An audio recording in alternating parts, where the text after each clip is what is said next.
estúdio da AllTV novamente com mais uma edição ao vivo do programa Urban View, um olhar sobre as cidades. Programa esse que é uma produção da Urban Systems, que tem a apresentação minha, Gilberto Brant, e a participação também da Sandra Lanza na produção e no chat. Já já a Sandra vai falar com vocês. O Urban View de hoje, a gente aqui traz mais uma entrevista, mais um convidado especial. E o nosso convidado de hoje é o João Bosco Alves Silveira. João Bosco, como vai? Tudo bem? Tudo ótimo. Muito obrigado pelo convite. Nós é que agradecemos sua presença aqui no Urban View. Então, João Bosco Alves Silveira é consultor especializado nas áreas de otimização de patrimônio imobiliário, fusões e aquisições imobiliárias, desenvolvimento imobiliários de fazendas e fundos de investimentos imobiliários. Ele possui nada mais nada menos do que 34 anos de experiência em desenvolvimento e negócios imobiliários, com grandes propriedades rurais e urbanas. Ele participou da criação, para vocês terem uma ideia, do primeiro fundo imobiliário de terras do Brasil. O João Bosco é engenheiro civil, formado pela Escola Politécnica da USP e possui também um MBA executivo pela Amanaqui. O João Bosco aqui hoje vai trazer aqui uma visão boa para a gente aqui de como é que anda esse mercado de fundos imobiliários e também uma novidade que a gente nunca abordou no programa, que são os fundos de investimento imobiliário em terras. Então, entre a taxa básica de juros, as novas regras da poupança e também a Bolsa de Valores, ainda sob um efeito da crise econômica, os fundos de investimento imobiliário estão aí na mídia representando uma atraente possibilidade de investimento. Inclusive, a gente já teve um programa aqui no Urban View que a gente falou sobre fundos de investimento imobiliário. Além do rendimento líquido em si, esses fundos demandam baixo capital e ainda contam com a segurança de uma gestão profissional. Mas não é só o investidor que está de olho. Os donos de terras também buscam esse formato para rentabilizar suas propriedades, tanto no cenário urbano quanto no rural, sendo esse último um cenário em pleno crescimento. Afinal de contas, isso aqui é um país de dimensões continentais e terra que não falta no Brasil, né? Nessa edição do Urban View, então, a gente vai buscar entender como funcionam esses fundos imobiliários que ficam fora dos centros urbanos. E para isso a gente escolheu como nosso olhar da semana, que é o nosso quadro que define o tema do Urban View, o seguinte tema: fundos imobiliários de terras. A profissionalização do mercado imobiliário chegou também às áreas rurais. E com esse olhar da semana a gente quer discutir, entre outras questões, como é feito o trabalho de constituição dos fundos de investimento imobiliário. Quais são as principais diferenças entre os fundos imobiliários urbanos e rurais? Por quais transformações o mercado imobiliário está passando?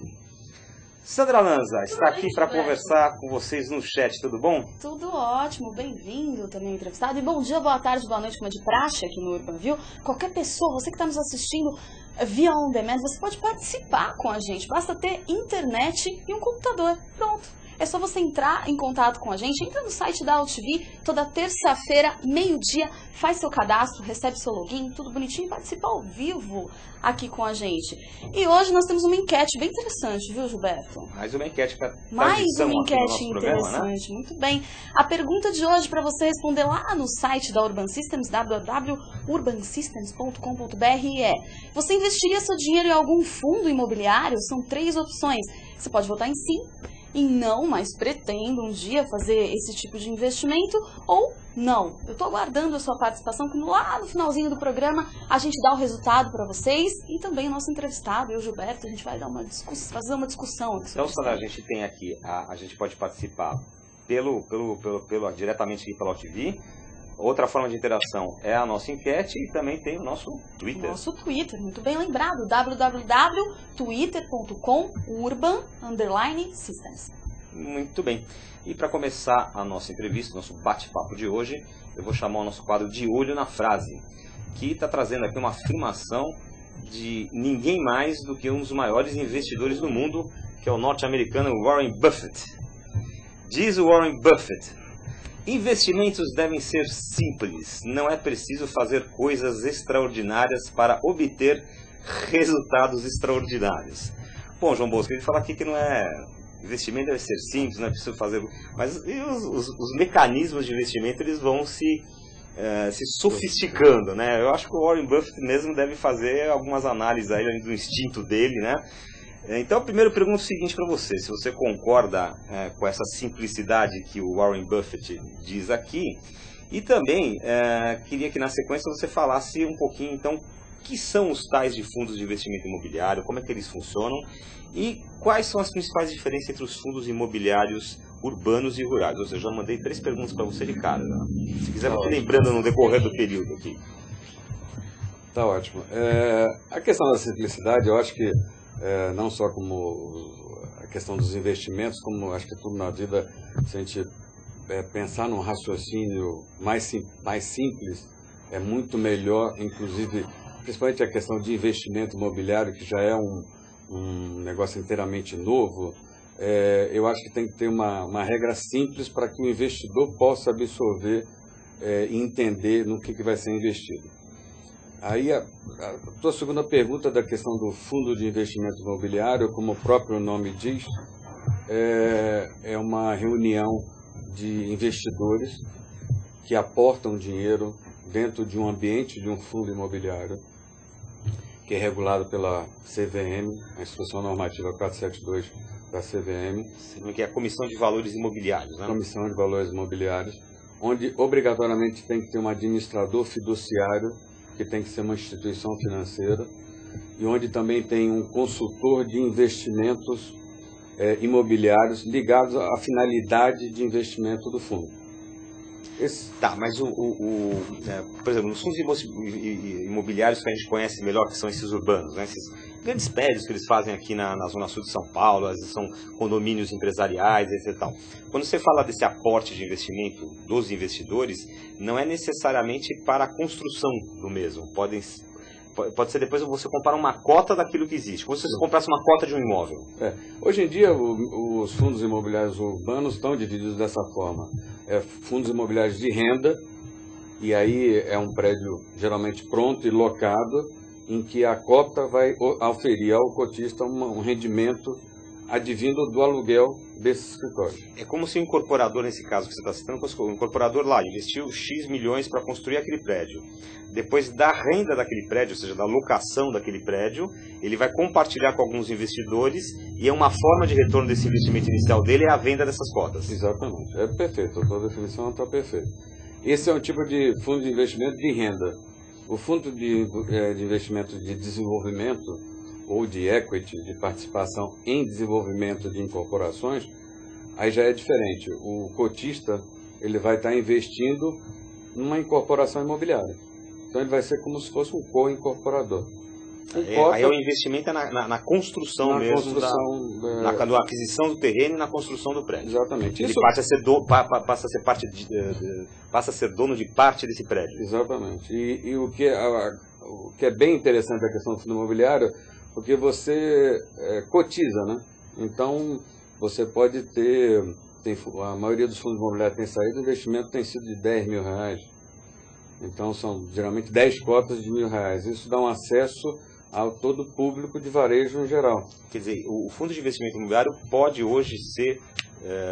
um pequeno investidor pode participar disso daí. Exatamente. E até por nossa tradição de lusitana, todo brasileiro gosta de investir em imóvel. Isso tem no sangue, isso. Os nossos avós tinham aquela coisa de construir umas casinhas, comprar uns terreninhos para ter uma renda extra. Para ter uma renda extra. E aí, obviamente, a pessoa que está começando a sua vida profissional, ele pode dispor de uma pequena parte do seu investimento para investir no fundo imobiliário, com as vantagens de ter um consultor imobiliário que vai tomar conta do imóvel, de um administrador fiduciário que vai dar transparência ao negócio. Pela própria regulação da CVM Pela também. própria regulação da CVM, pelo fato de que se houver uma vacância, ele não desocupa o imóvel de uma vez. Então, se eu tenho um apartamento alugado, se desocupou, eu fico sem renda. E na questão da cota de fundo imobiliário, não, eu continuo tendo, porque a renda é rateada entre todos. Então, isso eu acho que é uma grande vantagem do fundo, a divisibilidade do patrimônio imobiliário.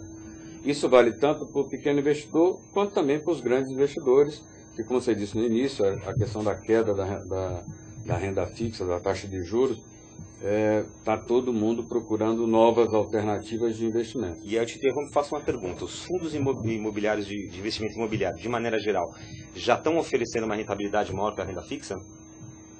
Em geral já estão oferecendo. Em geral já estão. E isso é o grande estimulador do crescimento deste mercado, que esse ano provavelmente deve lançar cerca de 2 a 3 vezes o que foi lançado no ano passado. Porque existe uma demanda reprimida muito grande para esse tipo de investimento. Mas essa questão, você está falando que o mercado vai lançar de 2 a 3 vezes mais do que ano passado, mas a gente também vê muita gente por aí dizendo, nossa, os 2 anos anteriores lançaram imóvel demais, valorizou demais, agora já não tem mais tanta demanda, as construtoras, de uma certa maneira, estão com um problema de entrega a própria Gomes de Almeida Fernandes, né, Sandra? A gente leu uma questão aqui numa edição anterior, que ela reviu para baixo a projeção de lançamentos que ela tinha planejado para 2012. Essas informações não ficam meio dúbias, não atrapalham um pouco a cabeça do consumidor? Olha, é porque são mecanismos diferentes, né? Não te corrigindo, mas agora é Gafisa, né? É Gafisa. Fez bem de corrigir.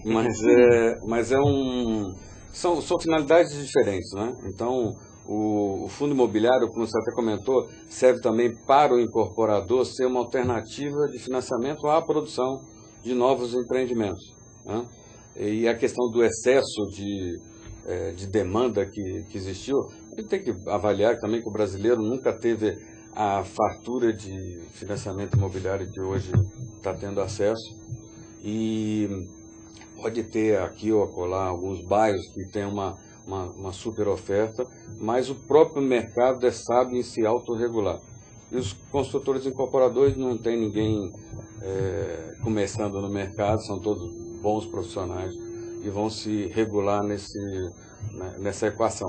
Agora, tem um foco muito forte para ser um novo recurso de financiamento a novas produções. Agora, isso o que a gente ouve falar mais, que a gente tem, que chega a informação para nós que somos leigos no assunto, é que a questão de fundo de investimento imobiliário normalmente é urbano, né, e daqui a pouco a gente vai entrar na questão da terra, e normalmente está ligado a essas grandes incorporações, né? Por exemplo, o shopping center junto com um prédio de escritórios, ou o conjunto que tem 2 torres de escritório, com um hotel, com um centro de serviços. A gente não ouve, não tem notícia ao menos de, por exemplo, se construir um prédio residencial ou um conjunto de prédios residenciais como um fundo de investimento imobiliário. Isso acontece? Acontece. Tem fundos imobiliários hoje que são específicos para investir em incorporações imobiliárias, e no lugar de investir em uma incorporação somente, investem em vários empreendimentos. E geralmente não aparece para o público, porque normalmente não aparece na propaganda de lançamento. Se bem que agora o Kinea, que é uma empresa ligada ao Itaú, lançou um fundo de investimento que agora ele está inclusive divulgando nos lançamentos que ele participa. Isso dá margem a outra pergunta que eu quero fazer para você. Os fundos de investimento imobiliário ainda estão, me parece, assim, um pouco ligados aos grandes investidores, né? Então, eu sou um grande investidor, eu tenho empresas, eu tenho digamos, um portfólio de investimentos, tá? E para não ter que ficar me preocupando ali comprar um imóvel, ter que ficar me preocupando, eu, com diversificação desse meu portfólio de investimentos, aplico num determinado fundo de investimento imobiliário. Ou seja, o fundo de investimento imobiliário ainda parece um pouco distante do pequeno poupador. Estou correto nessa minha visão? Olha, está mudando muito rapidamente isso. Então, por exemplo, voltando só ao exemplo que eu dei da Kinea, quem distribui é o Itaú. E o Itaú obviamente ele atinge um público mais do private, mais qualificado, mas ele também vai para o público de varejo. Outra empresa que está muito atuante em fundos imobiliários é a XP, que é uma distribuidora que, obviamente, distribui também cotas de fundo imobiliário e tem uma rede enorme espalhada pelo Brasil inteiro. A XP não tem alguma coisa a ver com o nosso amigo Ike Batista, que gosta de X? Não. Teria que ser PX, né? TX, né? E aí ele está espalhado pelo Brasil inteiro e ele atende muito varejo. O exemplo que eu dei da cota de 10 mil é acessível hoje em dia para muita gente, né? Que não era antigamente. É porque a gente não vê ainda no mercado digamos, uma propaganda massiva ou uma oferta de investimentos no sentido de, olha, compre, você o banco mandar uma mala direta, você vê um anúncio na revista Exame, olha, participe desse fundo aqui. É um pouco raro ainda você ver essa pulverização, né? Não é cultural ainda, né? Acho que não está tão disseminado assim. Tem um aspecto cultural de conhecimento, muita gente não sabe o que é o fundo, o que é fundo imobiliário. Tem uma questão da própria instrução normativa também, que você não pode fazer divulgações para induzir a um investimento. Ao contrário do lançamento de um prédio, você pode fazer, ao contrário, você faz isso massivamente. Mas isso é uma questão de ter mais volume de fundos imobiliários, e como acontece nos Estados Unidos, que o volume é muito grande, e para que todos as pessoas no varejo em geral possam atender. Vão ser forçados naturalmente, porque acho que todo mundo aqui ouve que o pessoal reclamar que o fundo de renda fixa, a poupança que ele aplicava não está rendendo nada. Eu acabei de ouvir no rádio hoje que o ano que vem você não pode esperar mais do que 2% de renda acima da inflação no renda fixa. Quer dizer, um rendimento pequenininho. Né? Então aí tem que você botou R$1.000 lá, ficou R$1.000,20. Né? Enquanto comparativamente os fundos imobiliários que têm saído urbanos estão ainda na casa de 7% a 8% mais um indexador. Então tem um atrativo muito forte.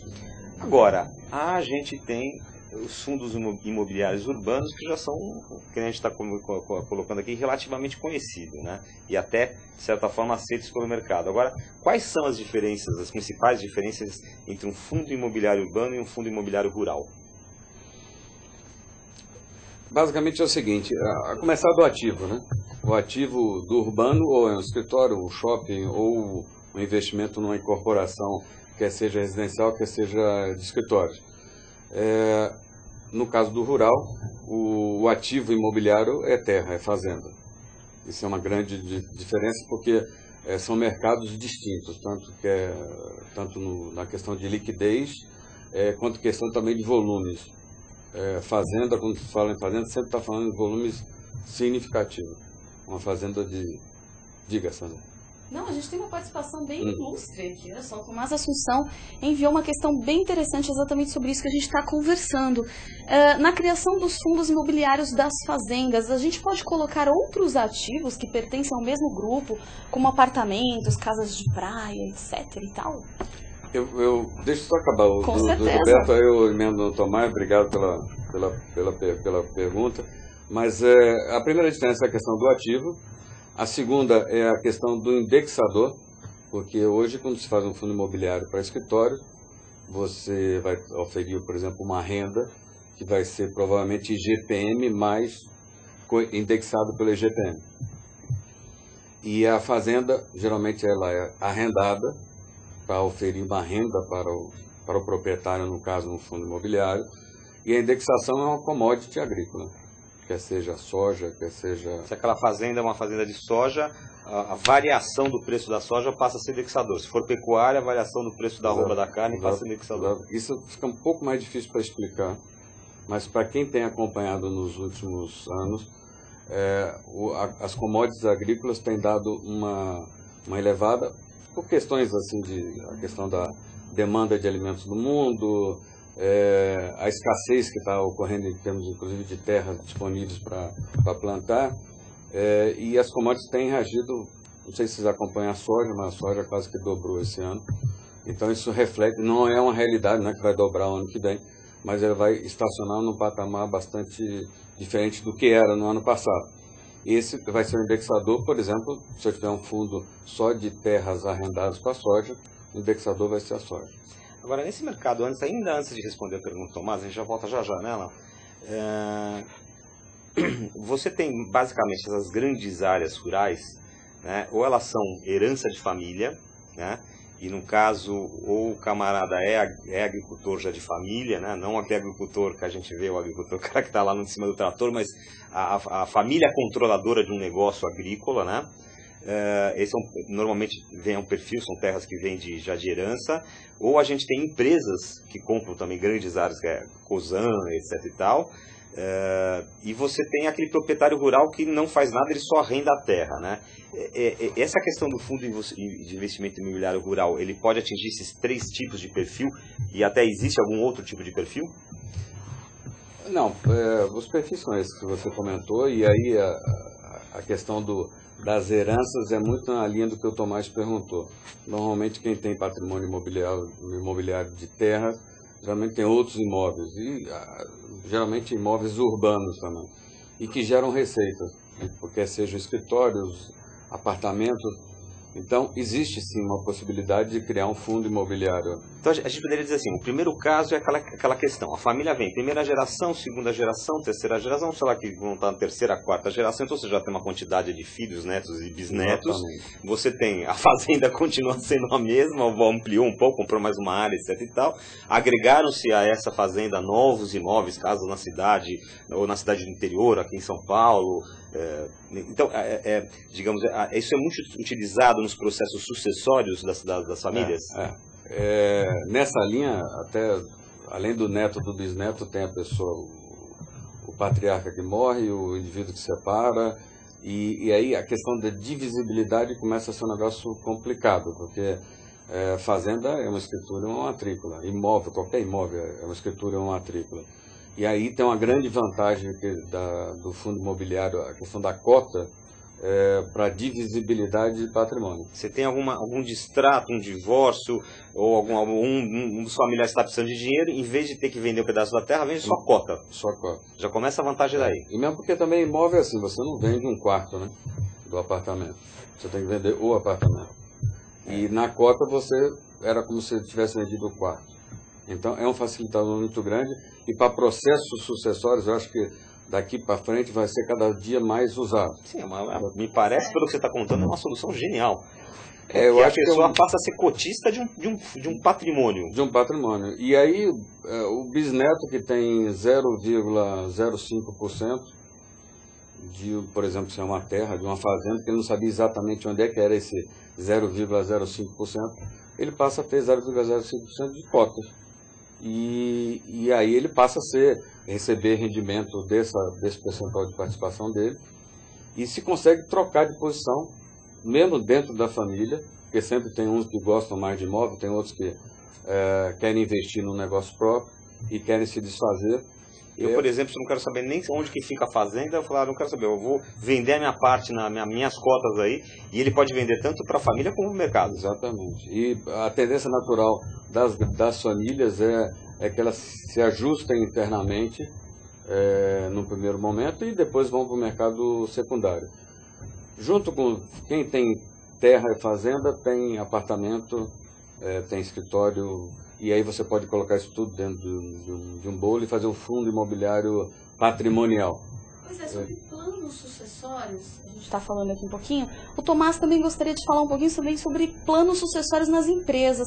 A criação de fundos imobiliários patrimoniais pode ter uma formatação para atender planos sucessórios também dentro de empresas, como é o caso das fazendas e essa questão mais familiar? Tem. Não, nas empresas eu acho que até mais tem um aspecto muito saudável, que normalmente os sócios de uma empresa, os imóveis operacionais, o galpão da fábrica, a fábrica usa o galpão, via de regra, não é mas a empresa não paga um aluguel do galpão.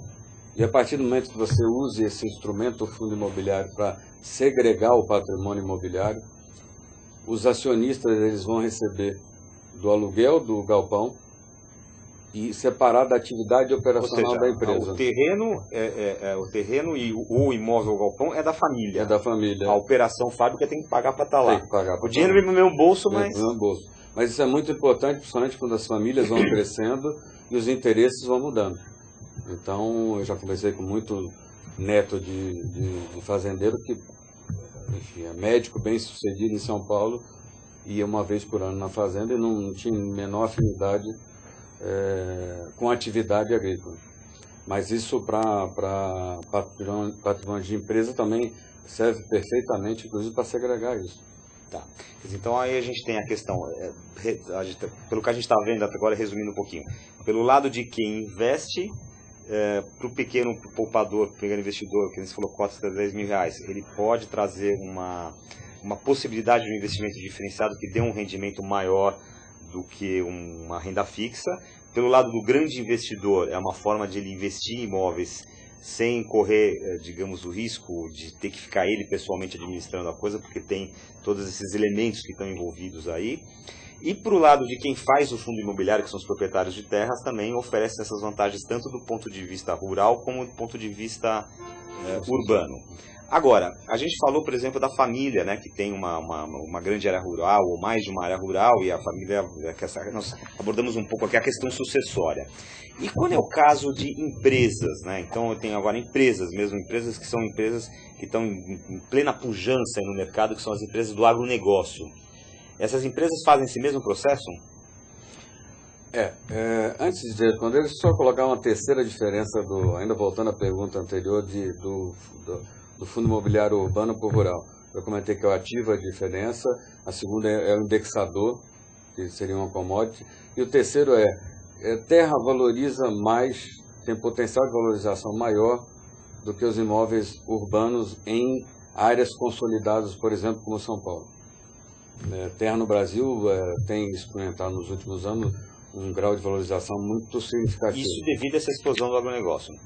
Devido à explosão do agronegócio, devido também a gente não pode esquecer que o Brasil é um país ainda carente de infraestrutura, então todo evento de infraestrutura causa uma valorização. Ontem saiu no jornal que o aqueduto, o primeiro trecho de Ribeirão Preto até Paulínia, vai começar a entrar em operação no começo do ano.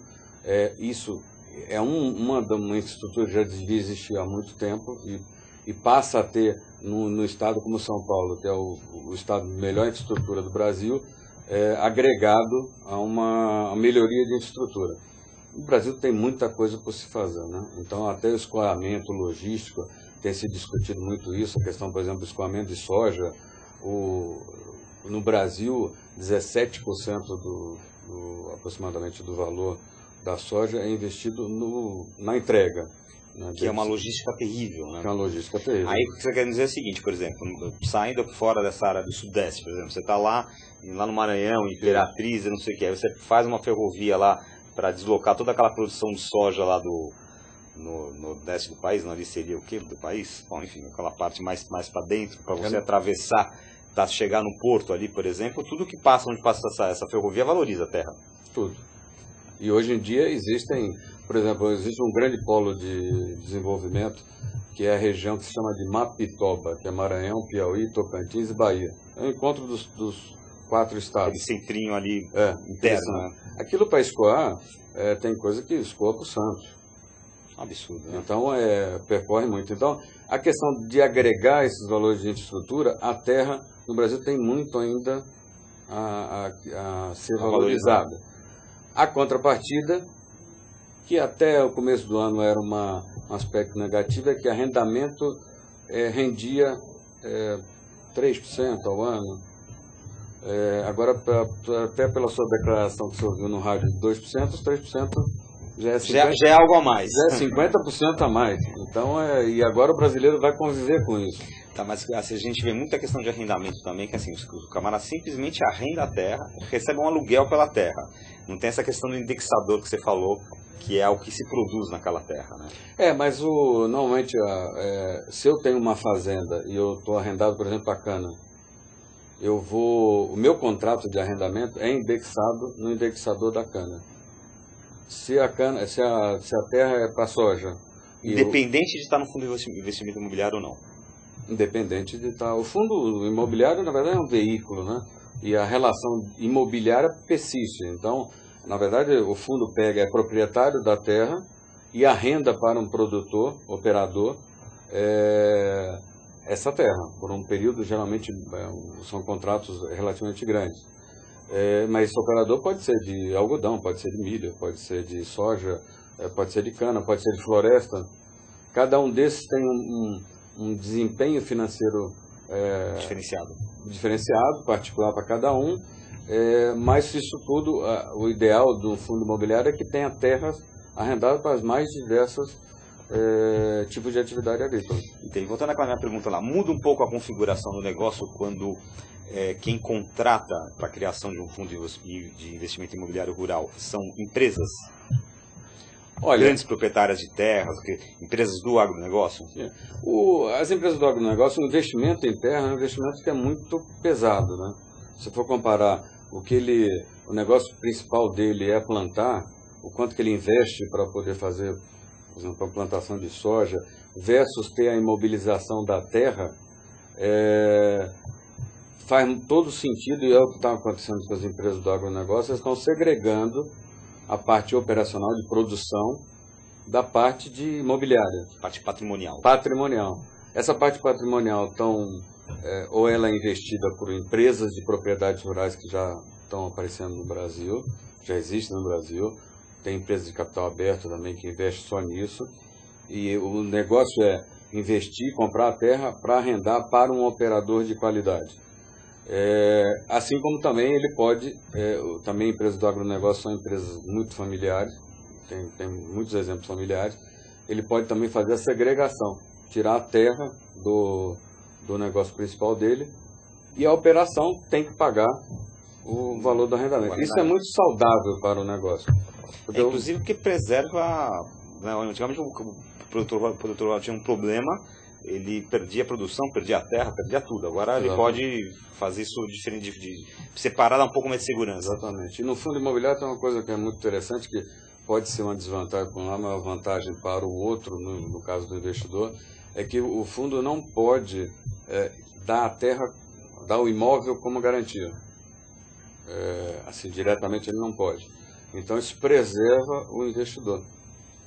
Esse exemplo que você deu, antigamente se embolava tudo numa cesta só. Na verdade, isso era um outro problema também, que o indivíduo às vezes tinha uma dívida de 5 milhões e colocava um imóvel de 30 milhões como garantia. E aí ele travava o imóvel por uma dívida muito menor. Tá? Perfeitamente. Agora, e recuperando um pouquinho aquela pergunta do Tomás, bom, aí, ok, coloca lancha, coloca casa de... Além da fazenda, né? Lancha não, né? Lancha não pode, tem que ser móvel. Coloca casa de praia, coloca casa de campo num condomínio fechado. E agora, teoricamente, essas casas são para lazer, não são... Teoricamente não geram rendimento. Aí nesse caso é só para compor patrimônio mesmo. Veja, eu acabei participando dessa montagem desse primeiro fundo imobiliário de terras através de um trabalho que eu desenvolvo, que você comentou no início, que se chama otimização de patrimônio imobiliário. Então, quer seja para patrimônio imobiliário de empresas, quer seja de famílias, primeiro eu faço um diagnóstico desse patrimônio. E aí faço uma série de recomendações. Então, por exemplo, você me perguntava, recomendaria colocar num veículo como fundo imobiliário uma casa de praia? Não.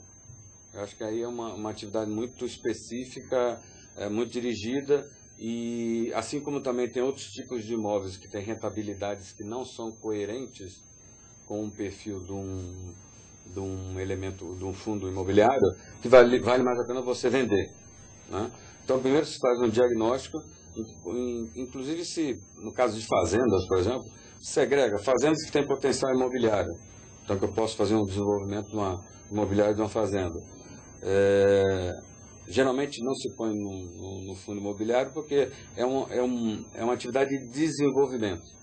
Tá. Ela não faz parte. Não faz parte. E o fundo imobiliário de renda, aí colocaria as fazendas que são agrícolas e que vão ser agrícolas nos próximos 50 anos, por exemplo. Agora vamos falar um pouquinho de história. Você falou que você fez o primeiro fundo de investimento de terras, que foi um fundo com 50 mil hectares e 280 milhões envolvidos, correto? Dólar, né? Perdão, aliás, está certo, com 280 milhões de dólares envolvidos, né? Então, antes dessa atuação, não havia nenhum fundo de investimento imobiliário em terras aqui no Brasil? Não. Eu acho que até pela própria falta de conhecimento das pessoas. O fundo imobiliário é regulado desde 93.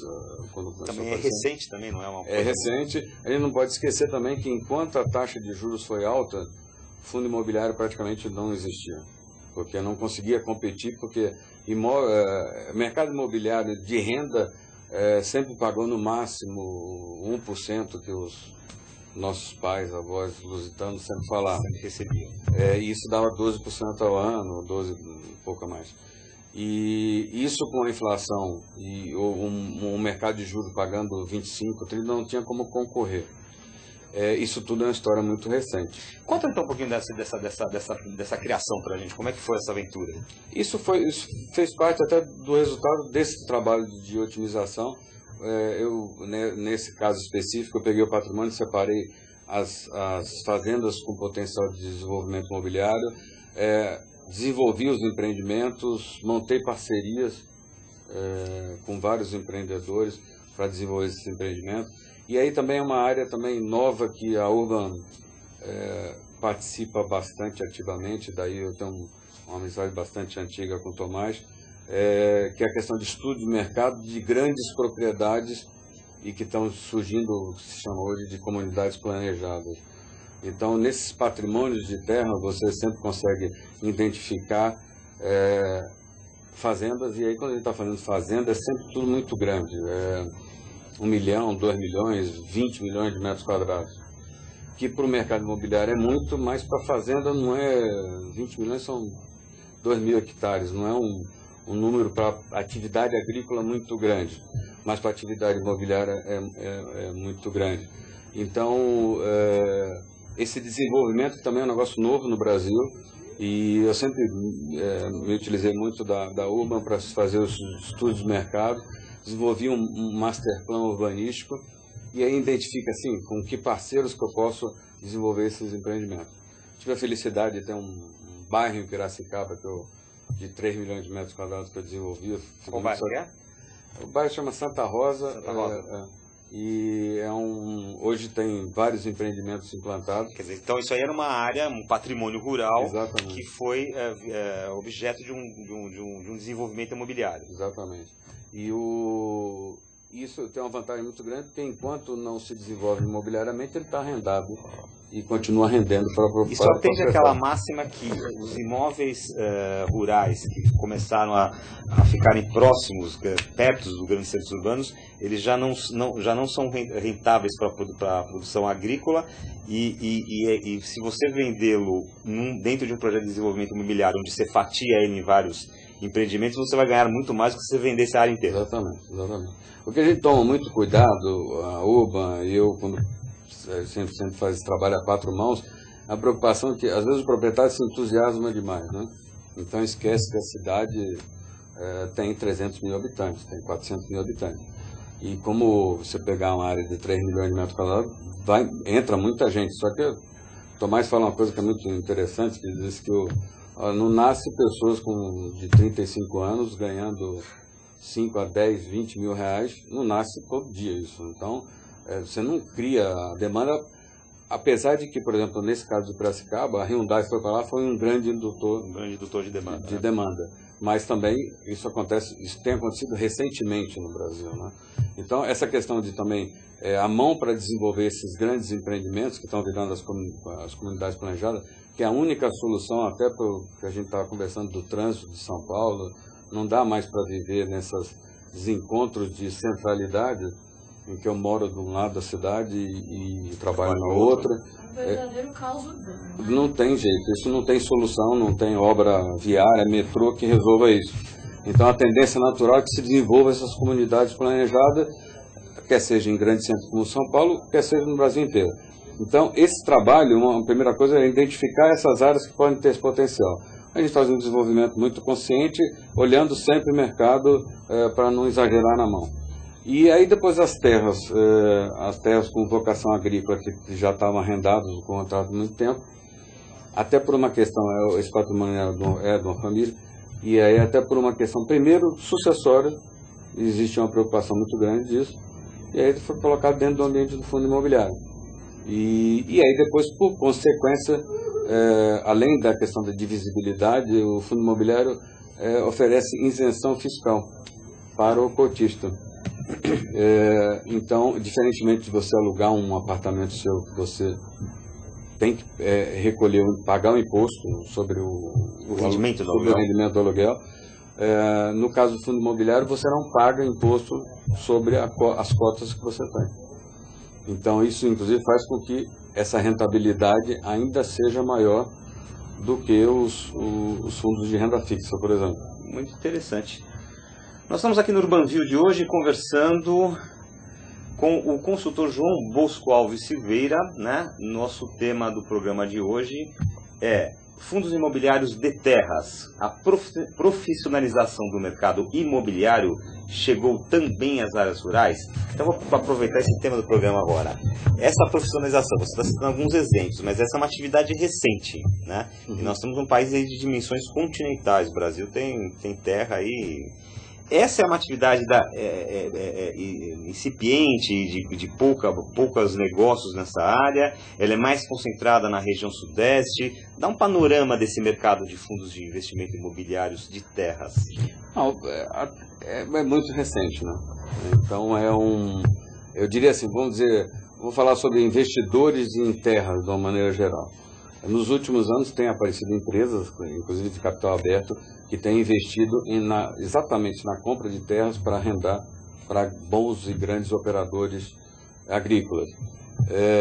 Existem outro tipo de fundo de investimento de participação, que também compra terra, particularmente em florestas têm feito isso, mas fundo imobiliário que pensa inclusive no mercado secundário, no mercado de varejo, e permite ter a isenção fiscal, esse é o primeiro fundo imobiliário que existe. Fatalmente, até pelo crescimento do agronegócio no Brasil, e porque ainda existe muita terra para plantar, então um grande número que sempre se fala é se o que existe de pecuária, que a tendência natural é haver confinamento, então vai ter muito menos área.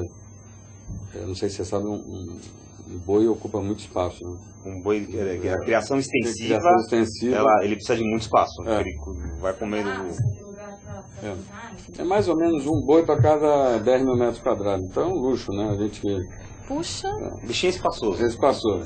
Olha. E aí a tendência natural é haver uma atividade de confinamento. Com a atividade de confinamento vão aparecer terras para que virem commodities agrícolas. Numa conta, mesmo mantendo o rebanho que existe, o rebanho brasileiro é o maior rebanho que existe no mundo, são 200 milhões de cabeças, um para cada brasileiro. Mesmo mantendo isto, a área agricultável no Brasil poderia crescer 30% do que existe hoje sem derrubar nada, sem desmatar sem nada. Grandes alterações. Sem grandes alterações. Fora o aumento de produtividade. Fora o aumento de produtividade que tem ocorrido frequentemente, e fora as grandes soluções de logística. Tem regiões que ainda não despertaram no todo. Por não ter acesso, não ter a questão da como acesso. Você pode até ter como produzir, mas não tem como te retirar Então isso tudo está sendo resolvido. Agora, existe muito interesse de investidores, grandes investidores, fatalmente os fundos, os grandes fundos de pensão vão entrar nessa área, porque a vantagem do investimento em terra é que você investe a grandes cifras, grandes patrimônios, né? Então uma fazenda de 100, 200, 300 milhões é uma fazenda, vamos dizer, normal, no mercado de terra. Então, e você consegue fazer um contrato de longo prazo. Então, para os fundos de previdência, isso é um negócio que é muito interessante, porque você consegue... Porque eles precisam de investimentos seguros também para atender, digamos, a finalidade deles. Fora que terra tem uma série de algumas vantagens. Eu sou muito fã de terra, né? Quer seja para desenvolver imobiliariamente, quer seja para arrendar. Mas terra, dificilmente você fica com a terra sem inquilino, né? Você sempre tem uma atividade, sempre vai ter alguém que vai querer alugar a sua terra. O escritório urbano, nem tanto, né? Terra você não precisa fazer retrofit no imóvel urbano. E, então, eu acho que esse potencial. E aí, a questão da própria demanda mundial de alimentos, né? Hoje está se falando muito de África, então... tem muitos grandes operadores que estão olhando a África, mas a África tem problemas políticos, problemas de estabilidade econômica, institucional, fundiários, é um negócio muito mais complexo. Apesar do Brasil, a gente falar que tem muita complexidade, é um país cheio de... As nossas dificuldades elas são melhores que as dificuldades dos outros, né? Nesse sentido, e aí todo o potencial que tem para desenvolver, e o que sempre se falou, que o Brasil tem um potencial de ser um berço aí, agrícola, de alimento, né, para alimentar o mundo, faz todo sentido isso. Né? É verdade, se a gente pensar na água também, né, que pra gente é muito mais disponível do que para uma série de países aí, realmente a gente sai na frente. Muito bem, a gente está conversando aqui com o João Bosco Alves Silveira sobre fundos de investimento imobiliário em terras, e eu estou querendo que você participe. Manda a sua pergunta passando aqui, que está aguardando aqui, está quietinha aqui. Estou ouvindo, está tão interessante a E entrevista. também participe na nossa enquete no www.urbansystems.com.br, ali do lado direito do nosso site. Qual que é a pergunta, Sandra? Exatamente. Você investiria seu dinheiro em algum fundo imobiliário? Você pode votar em sim, em não, mas pretendo um dia, ou não. Então, últimos minutinhos aí para você participar, estou aguardando. Muito bem, agora daqui a pouquinho no final do programa a gente vai consultar e a Sandra vai dizer os resultados. O nosso convidado aqui, o João Bosco, vai comentar com a gente o resultado.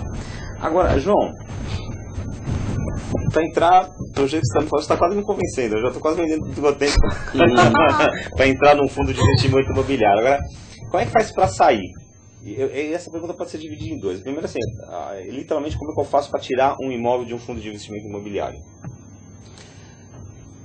Vamos dividir em duas, né? Uma é o seguinte, quem pode tirar um imóvel de um fundo imobiliário e pode ser tirado é o administrador.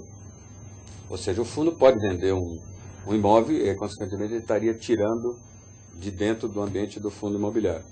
Isso é uma decisão que é feita tem um conselho de investimento. Tem que ser uma decisão de consenso. De consenso, para poder se fazer esse movimento. Isso é uma questão sob o ponto de vista do fundo, né? Da administração e da gestão do fundo.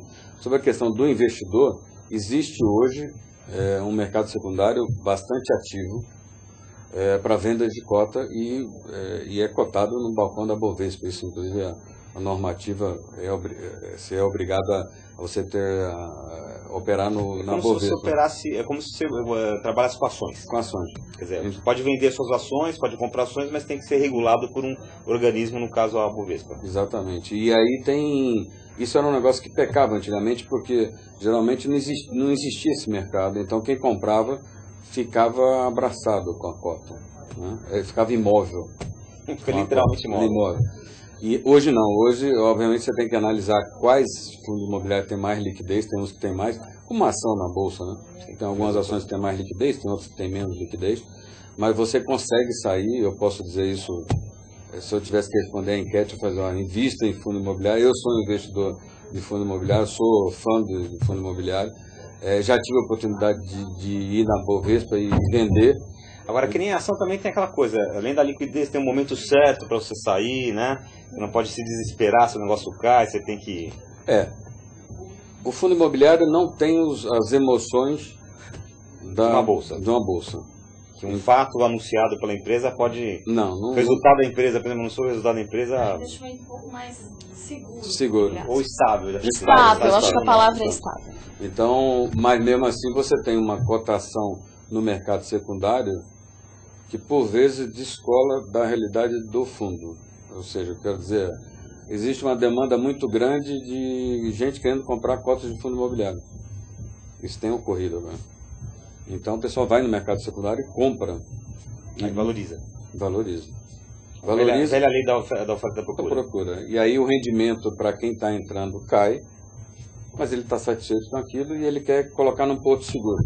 Ele sabe que ele vai ter potencial de valorização, etc. E vai ter também isenção fiscal. E também os grandes investidores, uma coisa que você tocou, ele também olha em termos de diversificação de portfólio, né? Então, ele não é o tipo de investidor que fica entrando e saindo rapidamente. O perfil não é esse, mas... Normalmente compra para deixar por muitos anos. Para deixar por muitos anos.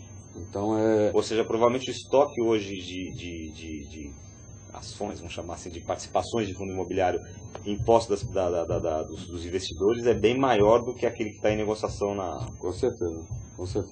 E isso, conforme for lançando, hoje em dia, mais ou menos, existe no Brasil alguma coisa como 12 bilhões de fundo imobiliário. Nos Estados Unidos são 300 bilhões. Né? Então, toda a relação do Brasil e dos Estados Unidos falando sempre 1 para 10, 1 para... Isso quando tiver 100 bilhões, você tem um mercado muito ativo, né? Isso, a tendência natural é ocorrer esse tipo de coisa. Ou seja, é um mercado ainda em desenvolvimento. Ainda recente, né? Foi regulado em 93. Isso, e quem entrar agora, eu acho que tem, inclusive, uma margem de ganho e potencial de valorização. Boa pergunta, viu? Você está me dando uma resposta, uma boa pergunta. É um bom momento para entrar em fundos imobiliários? Excelente. Imóvel sempre é um bom negócio. Sabendo, obviamente, tudo sabendo comprar. Você sabendo comprar, você vai sair bem, porque a essência de negócio é comprar bem, né? Então... Aí tem que ser que nem o Warren Buffett, é simples. Tem que saber comprar bem. Tem que ser simples. Sem saber comprar bem, ponto. E saber vender bem. Assim como, por exemplo, também o fundo imobiliário de terras, que compra terra e arrenda, é uma explicação relativamente simples.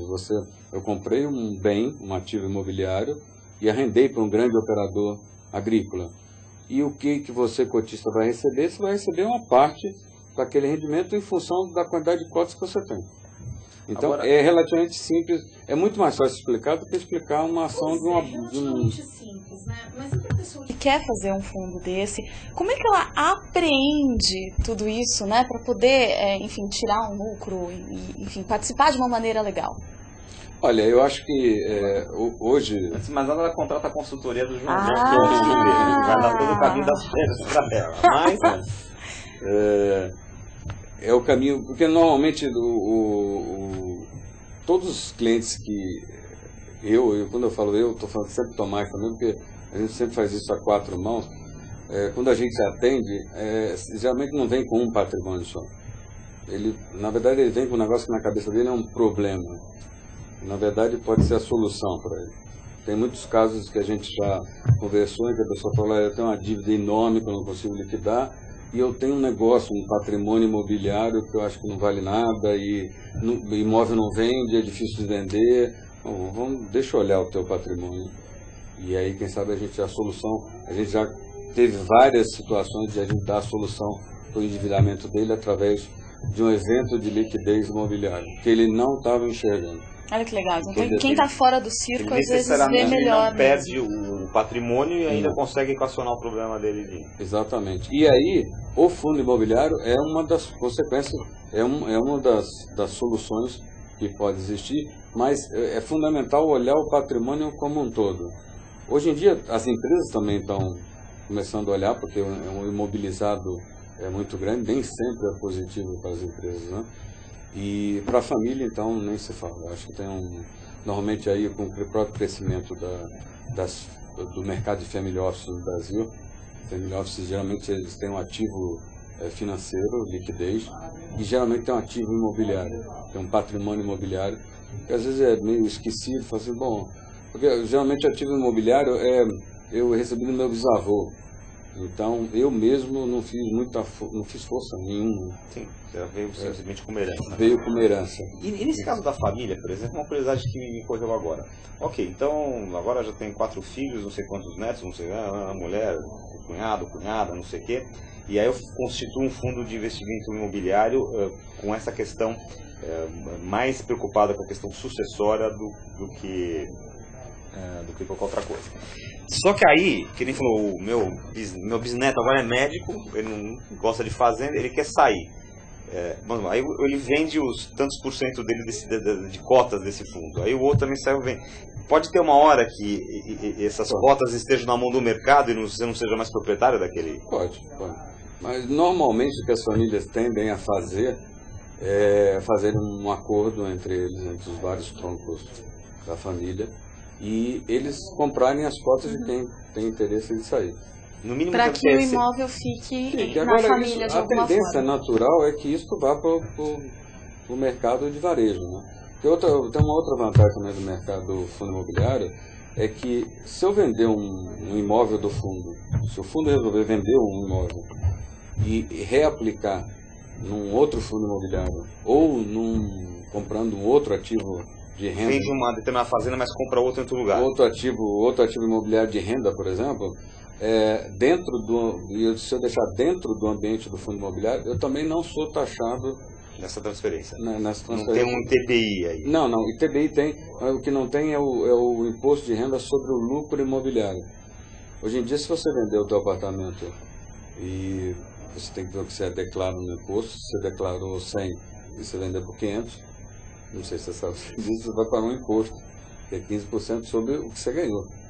E, na verdade, às vezes você não tem nem culpa de ter ganho, você comprou bem, e aí Sim, você compra um bom apartamento num bom lugar, valorizou, isso é lucro. Eu acho que é que você comprou bem. Né? Você soube comprar. O leão acha que o leão não acha muito bem. Então, desde que você deixe dentro do ambiente do fundo imobiliário, você não paga o imposto de renda sobre o lucro imobiliário.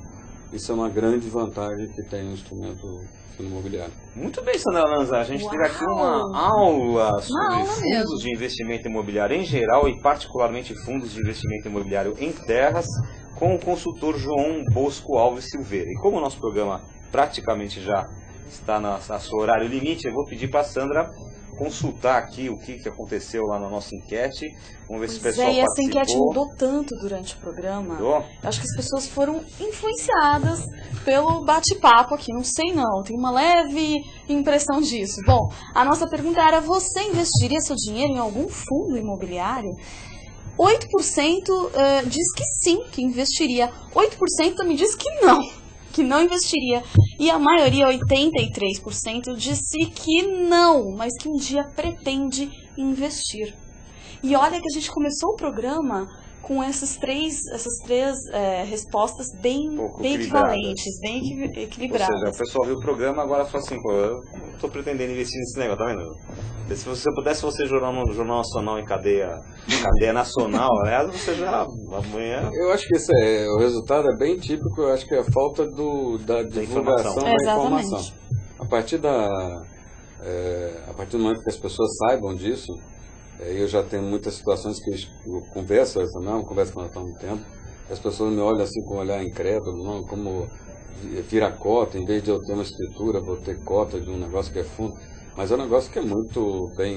mais inteligente, além da questão da isenção fiscal aí, que também é um fator que... E muito regulado, a governança tem um administrador fiduciário com a instituição financeira, um negócio que é muito transparente, tem auditoria todo ano. Onde tem mais gente, mais entes envolvidos, a coisa fica mais difícil de desandar, né? Sim.